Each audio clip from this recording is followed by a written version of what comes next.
বাংলাদেশকে কড়া হুঁশিয়ারি দিলেন মিঠুন চক্রবর্তী। বিজেপির নেতা ও বর্ষীয়ান অভিনেতা মিঠুন চক্রবর্তী সম্প্রতি ভারত বাংলাদেশের দ্বিপাক্ষিক সম্পর্ক নিয়ে বাংলাদেশকে কড়া হুঁশিয়ারি দিয়েছেন ভারতীয় জনতা পার্টির নেতা ও বর্ষীয়ান অভিনেতা মিঠুন চক্রবর্তী।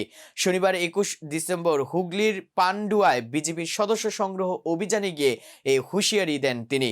মিঠুন চক্রবর্তী বলেন, বাংলাদেশ নিয়ে আমাদের আবেগ অনুভূতি রয়েছে, পশ্চিমবঙ্গের অনেকেই সেটা মনে করে, কিন্তু বাংলাদেশ এরকম হয়ে যাবে আমরা কোনোদিন ভাবিনি। আবেগের জায়গা নষ্ট হয়ে যাওয়ায় খুব কষ্ট পেয়েছে। হুঁশিয়ারি দিয়ে তিনি বলেন, বাংলাদেশ থেকে যেসব সতর্ক বার্তা শুনছে তাদের নেতারা যে যা পারছে তাই বলছে।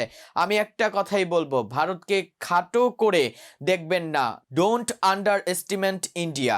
তিনি বলেন, বাংলাদেশকে দেখে আমাদের শিখতে হবে, বিশেষ করে বাংলাকে শিখতে হবে।